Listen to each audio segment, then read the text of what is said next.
सदगुरु कबीर साहब जी एक जगह बैठे हुए थे। कुछ लोग आए।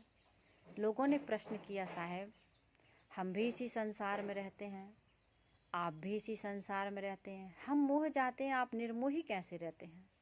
कोई उपाय बताइए, क्योंकि मोह बड़ा परेशान करता है, बड़ा दुखी करता है। कबीर साहब जी ने कहा, संतों की रहनी नहीं जानते हो?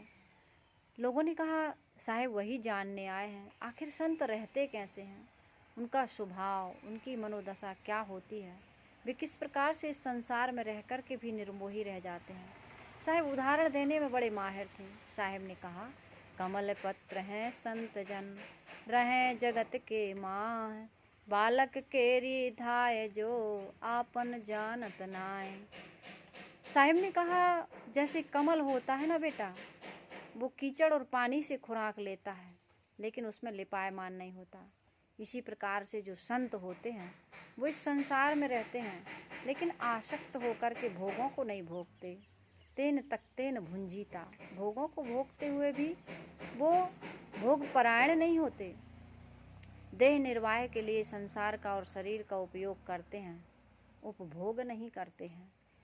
जिस प्रकार से साहब ने कहा, धनी घराने में नौकरानी होती है ना, नौकरानी बच्चे को खिलाती है, पिलाती है, उपटन करती है, पूरी देखभाल करती है, लेकिन वो अंदर से समझती है कि बच्चा मेरा नहीं है।